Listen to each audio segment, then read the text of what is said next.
बांग्लादेश में हिंदू अल्पसंख्यकों पर हमला और उत्पीड़न की घटनाओं में कमी होने की जगह ऐसे मामले बढ़ते ही जा रहे हैं। बांग्लादेश में यूनुस सरकार अल्पसंख्यकों को सुरक्षा देने में कामयाब नहीं है। इस बीच बांग्लादेश के चटगांव में 30,000 से अधिक हिंदू प्रदर्शनकारियों ने सड़कों पर उतरकर अपनी सुरक्षा की मांग की, तो दूसरी तरफ अडानी ग्रुप ने बांग्लादेश को साफ तौर पर कह दिया कि अगर 7 नवंबर से पहले बकाया बिजली का बिल भुगतान नहीं किया गया तो बिजली सप्लाई पूरी तरह से रोक दी जाएगी। प्रदर्शनकारियों ने सरकार से हिंदू नेताओं पर लगाए गए राजद्रोह के आरोप वापस लेने की मांग भी की। उल्लेखनीय है कि इन आरोपों का सामना 19 हिंदू नेताओं को करना पड़ रहा है, जिनमें से कुछ को गिरफ्तार भी किया गया है।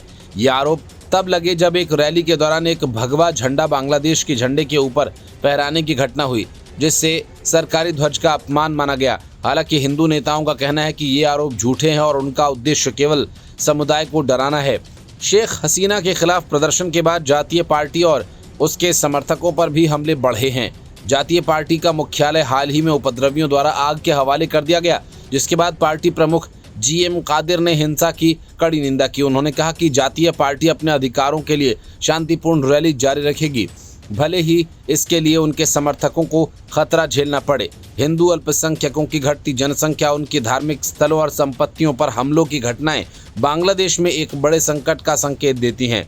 नए इस्लामी कट्टरपंथी सरकार के अधीन स्थिति और भी विकट हो रही है, क्योंकि ये ताकतें देश में अल्पसंख्यकों के खिलाफ हिंसा को बढ़ावा दे रही हैं और उनके खिलाफ कोई कानूनी कार्रवाई भी नहीं की जा रही। इस बीच अडानी पावर ने बांग्लादेश को बिजली की आपूर्ति में कटौती कर दी, जिसका मुख्य कारण बकाया भुगतान का न होना है। कंपनी ने स्पष्ट किया कि 7 नवंबर तक बकाया राशि का निपटारा नहीं किया गया तो बिजली की आपूर्ति पूरी तरह से बंद कर दी जाएगी। जानकारी के अनुसार वर्तमान में बांग्लादेश पर अडानी का बकाया लगभग $850 मिलियन है।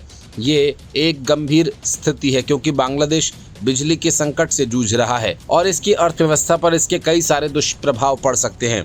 अडानी पावर ने पहले बांग्लादेश पावर डेवलपमेंट बोर्ड को 31 अक्टूबर तक बकाया चुकाने और $170 मिलियन का लेटर ऑफ क्रेडिट जारी करने के लिए कहा था, लेकिन बांग्लादेश ने कृषि बैंक के माध्यम से लेटर ऑफ क्रेडिट जारी करने का प्रयास किया, जो कि पावर खरीद समझौते की शर्तों के अनुसार नहीं था। सूत्रों के मुताबिक बांग्लादेश में डॉलर की कमी भी इस समस्या का एक बड़ा कारण बनी।